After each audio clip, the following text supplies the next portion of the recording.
If you're tired of these promos, regular supporters get the podcast early and ad-free. Just go to donate.bogosity.tv and sign up for Patreon or Subscribe Star at any level.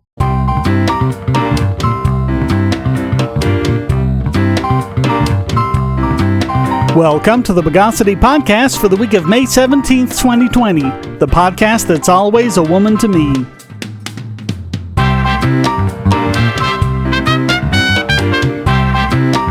This is your host, Shane Killian. Let's co-reference the news of the bogus. So there's been a lot of discussion around the idea of contact tracing so that we can alert people who might have been exposed to COVID-19 or indeed any other pathogen that happens to come along. Well, we have our first case of a major privacy breach with contact tracing as a woman in Auckland, New Zealand has been stalked by a Subway worker she bought a sandwich from. Apparently, he got her info from the contact tracing form and has been using it to stalk her on Facebook, Instagram, Messenger, and even text. The woman, who the press is just calling Jess for privacy reasons, said that Subway required her to put her details in a contact tracing form to place her order. She was fine with that until it started being used for something other than protecting people from COVID-19. According to Jess, "I felt pretty gross. He made me feel really uncomfortable. He's contacting me. I didn't ask him to do that. I don't want that. I'm lucky that I live with quite a few people because if that was me by myself at home, he knows my address, you know, I'd feel really scared. Even now I feel a bit creeped out and vulnerable." So what was wrong with Subway's solution? Apparently it was a physical form she had to fill out. Subway says it's switching to a digital solution that doesn't give employees access to any personal data. Of course, that still won't stop hackers from breaking in and getting our data, and it certainly won't stop governments from using it to track people as they've done over and over again with driver's license databases and other requirements that they've put in place for our protection, you know. The good thing about it is there's a way to do this while protecting user privacy. Apple and Google have jointly developed a decentralized approach using Bluetooth and a unique shared secret to give users complete control over their contact data without using any personal information. The only identifier is a random number which stays on the user's phone and isn't transmitted anywhere. The bad thing about that is, it probably won't do any good anyway, but we'll save that for the final segment in this edition. Ads are annoying, but ad blockers prevent publishers from making money. What if you could support your favorite websites, YouTube creators, Twitch streamers, social accounts, and many more ad-free and without paying anything, and even make some money yourself?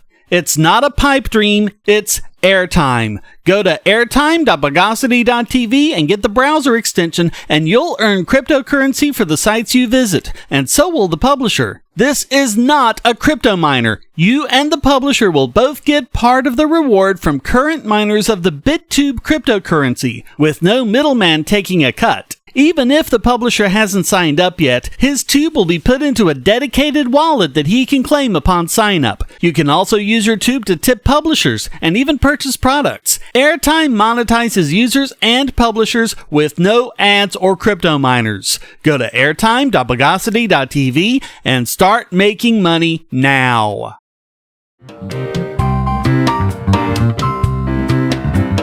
One of the big missteps government has made during COVID-19 is the stay-at-home orders. As numerous epidemiologists have pointed out, but the news media doesn't seem to want to hear, although social distancing is a good idea, we actually need healthy, low-risk people out and about trading COVID around and developing herd immunity so everyone else can get back to normal. Of course, every time someone suggests that, the news media blasts them, and so few people get to hear that point of view.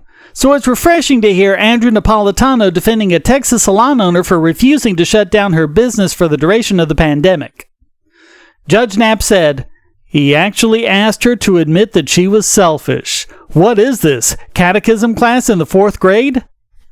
The woman, Shelley Luther, was given 7 days in jail after she refused to apologize for remaining open. She told the court that sentenced her, quote, "I have to disagree with you, sir, when you say that I'm selfish, because feeding my kids is not selfish. I have hairstylists that are going hungry because they would rather feed their kids." So, sir, if you think the law is more important than kids getting fed, then please go ahead with your decision. But I am not going to shut the salon. Personally, I don't see how it's being selfish to risk being exposed to a potentially fatal illness for the sake of helping your workers continue to pay the bills. She was sentenced to a week in jail and fined $7,000. The funny thing about this is, it's not a crime to be selfish, and it's not a crime to not apologize. There was also no such law requiring her to close her business in the first place. As Judge Knapp said, she was convicted of violating an order of the judge who told her to keep her business shut. A judge has no more authority to close her business than the governor does. Neither of them do. He pointed out the governor's guidelines are just that, guidelines. They don't have the force of law. He said, quote, Shelley is an American hero for refusing to bend the knee before this 2-bit political hack in a black robe. She doesn't belong in jail at all. I'm sorry she's there. She will be applauded when she comes out for refusing to kowtow to him.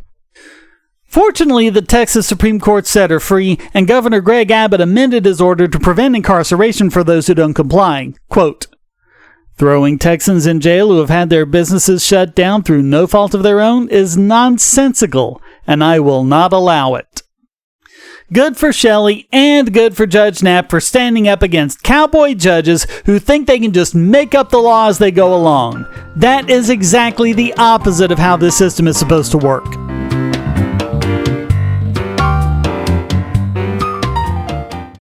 If you're on the Wi-Fi in a coffee shop or hotel, anyone on that network can get your traffic. Do you really trust all of those strangers? For that matter, do you really trust your ISP? A VPN can protect you from prying eyes, disguise your location, and even foil government censors. It's essential in this day and age, so go to vpn.bogosity.tv and you'll be taken to BoxPN. Starting at just $2.99 a month, you can get unlimited high-speed connections to VPN servers all over the world, and they don't log connections, so your privacy is assured. Traveling abroad, just VPN home, and don't worry about what those other governments are doing. Back at home, stop your ISP from traffic shaping and messing with the quality internet access you're paying good money for. You can connect from multiple machines at once, including your smartphone or tablet, and it supports all the secure standards, including OpenVPN and SSTP. Bypass censors and surveillance with your own secure VPN connection. Go to vpn.bogosity.tv.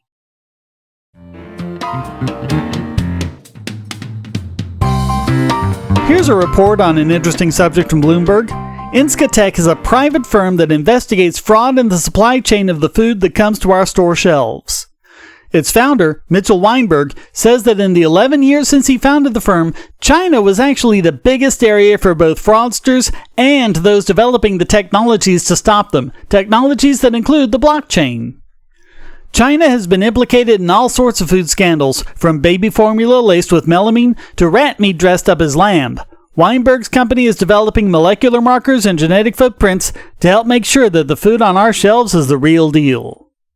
You also have Sean Ryan, managing director of China Market Research Group, who said, "Consumers want to know where products are from. It's a great business opportunity. It's going to be important not just as a China play, but as a global play, because Chinese food companies are becoming part of the whole global supply chain." Walmart was the first big retailer to get on board, participating in a trial using blockchain technology to track pork. Whereas before it would take 26 hours to track the supply chain to more than 400 Walmarts in China, using the blockchain it was done in seconds. It's also being used to track chickens all the way from the coop to the store shelf. Blockchains are an excellent way to build a database of records that's publicly available and can't be broken, forced, or reordered without the whole thing falling apart. Of course, it's not a perfect system. Weinberg said, "The problem is the data is only as reliable as the person providing the data. In most supply chains, there is one or more unreliable data provider. This means blockchain is likely useless for protecting against food fraud unless every piece of data is scrutinized to be accurate." In other words, the blockchain works to prevent third-party tampering and fraud, but it's still up to a human being to register his step in the supply chain, and if that human being is compromised or untrustworthy, fraud can still slip through. But it still beats the system that was previously in place, which was paper records. The blockchain records the identity of the person who put that data into the chain, and so you can tell specifically who it was that was untrustworthy. And of course, as automation increases, the information can be entered automatically and not subject to manipulation by any human worker. People keep asking what's the point of a blockchain outside of money. I keep asking them why they haven't been paying attention. We live in a world where light bulbs connect to the internet, and recent attacks on them prove that your online security is under threat like never before. Not only your websites, but the internet-enabled devices you buy. And the biggest problem is weak passwords. That's why you need LastPass. LastPass allows you to randomly generate strong, unique passwords on the web and on your internet-enabled devices, all protected by one master password. LastPass sets up in minutes and gives you secure automatic logins throughout the web, synchronizing across all your browsers, all your computers, and even your mobile devices, at home, at work, or on the road. It even securely stores sensitive form data, including credit card numbers, backup sensitive documents, software licenses, Wi-Fi logins, and more. And with LastPass Premium, you can get these benefits on other applications, manage passwords for your entire family, and also get priority customer support. Sign up at password.bogosity.tv for a free month of LastPass Premium. Log in securely everywhere using the last password you'll ever have to remember. Go to password.bogosity.tv and get LastPass now. And now it's time to recombobulate this week's biggest Bogon emitter.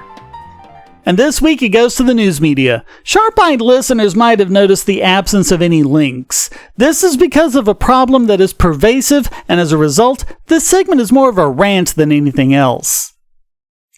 I really wanted to give you good coverage of the revelations surrounding the Michael Flynn investigation, which not only confirm what we've known all along, the guy was set up from the word go in an attempt to suborn perjury in the form of false testimony against Donald Trump, but also that senior Obama administration officials, including Vice President Joe Biden, were directly responsible for it. Flynn pleaded guilty to lying to investigators, but longtime listeners to this podcast know what a guilty plea really means. The guy was bullied with so many trumped-up charges that he didn't have a chance in court. We've seen it over and over again. We really need to stop treating guilty pleas as if they mean anything.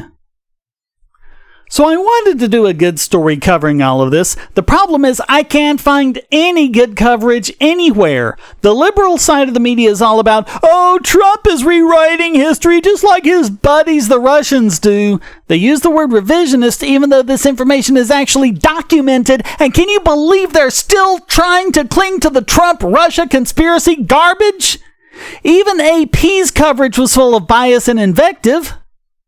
Over on the right, outlets are using this opportunity to scream about the witch hunt against Trump and Obama committed an even bigger crime than Watergate, all the while ignoring the fact that Trump very quickly threw Flynn under the bus when all of this happened. So we can get good coverage of this new development from where? I mean, it's pretty clear what happened. The Obama administration wanted to illegally spy on what Flynn was doing and provide any pretext for going after the guy. Whether that was a means of getting Trump, or whether it was simply because Flynn understood the concept of blowback and actually opposed the neocon war state, I don't know. The latter was almost certainly why Obama fired him in the first place. But this was domestic spying of an American citizen under the pretext of national security. Everything Edward Snowden warned us about. What's also interesting is not just that Biden's name is on the list, but all of the others. None of them are actual national security agents. You have ambassadors, campaign donors, and even the chief of staff, but not actual national security officials. Hopefully soon we'll get good information from the news media about this unmasking of the unmaskers and whether or not this vindicates Flynn. But if it exists right now, I can't find it. So what does a guy have to do to get good, accurate information in this day and age? I like to get information from 3 different sources before including a story in this podcast, and then I generally link to the best of the 3. Why can't I find 3 good sources on this? Why can't I find 1? I mean, really, I feel like Lot when God asked him to find 10 righteous men in Sodom. Can we have just a couple of good news sources in this day and age? Is that really so much to ask? So all of that makes the news media this week's biggest Bogon emitter.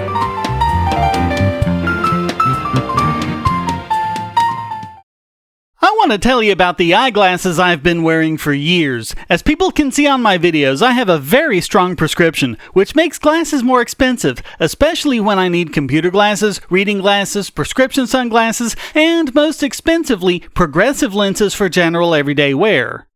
To save money while still getting quality glasses, I get them from Firmoo. In fact, I just got a pair of progressives with high-index aspherical lenses and a nice pair of frames my wife loves for just over $100. It would have been $500 to get them through my eye doctor.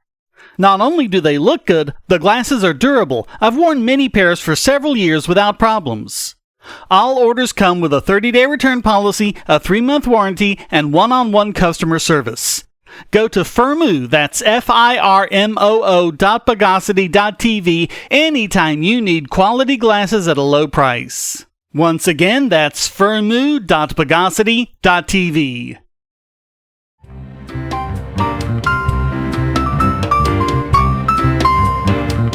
And now let's geolocate this week's Idiot Extraordinaire.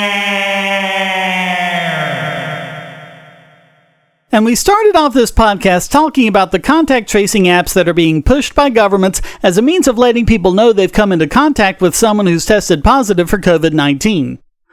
We looked at one example of what can happen if the privacy on these apps get away, but that's not the real issue here. The real issue is they don't work.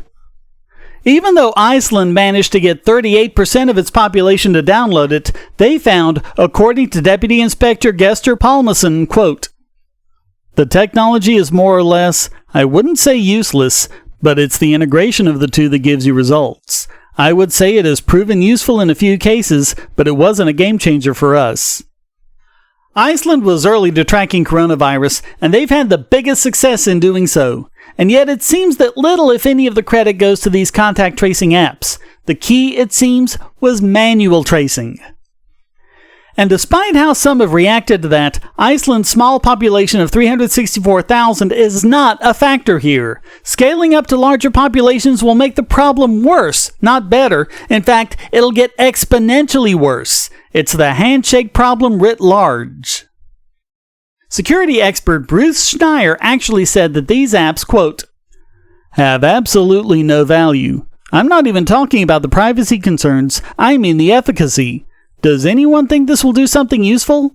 This is just something governments want to do for the hell of it. To me, it's just techies doing techie things because they don't know what else to do." He pointed out 2 big problems, which really are false positives and false negatives. False positives occur because Bluetooth just isn't accurate enough to gauge the distance to a potential contact. And also, quote, "the app won't be aware of any extenuating circumstances, like walls or partitions. And not every contact results in transmission. The disease has some transmission rate that's less than 100%. As for false negatives, he mentions errors in location and proximity systems, transmissions from people who have the app, and the fact that sometimes the virus isn't spread by direct contact. Surface transmission is a big problem, since an infected person can touch certain surfaces, and then anyone else who touches that surface can become infected over hours. There is no way a contact tracing app can track that. Quote, "Assume you take the app out grocery shopping with you and it subsequently alerts you of a contact. What should you do? It's not accurate enough for you to quarantine yourself for 2 weeks, and without ubiquitous, cheap, fast, and accurate testing, you can't confirm the app's diagnosis, so the alert is useless. Similarly, assume you take the app out grocery shopping and it doesn't alert you of any contact. Are you in the clear? No, you're not. You actually have no idea if you've been infected. The end result is an app that doesn't work. People will post their bad experiences on social media, and people will read those posts and realize that the app is not to be trusted.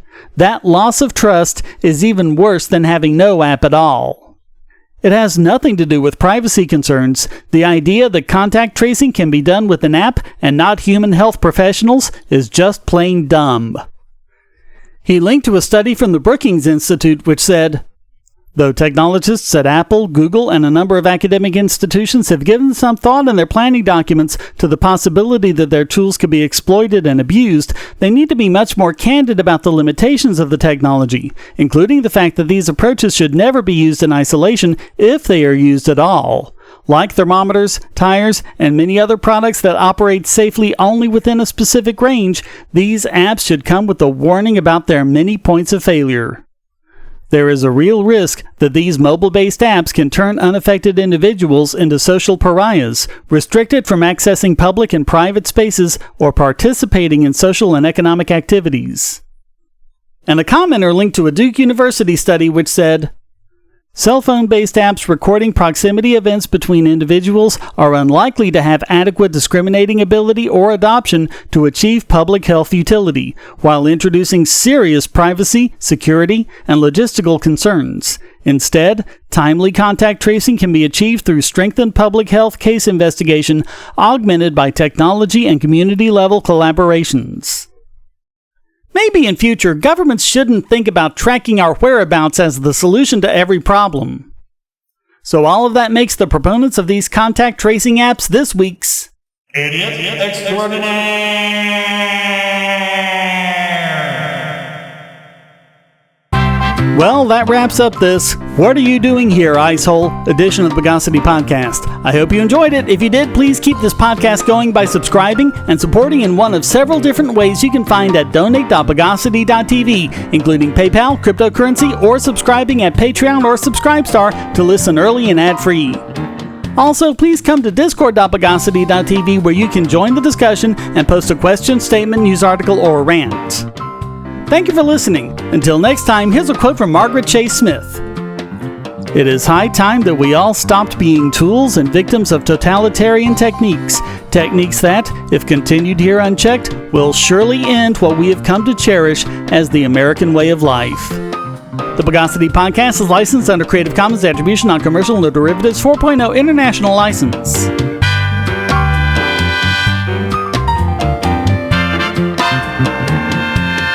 Bogosity.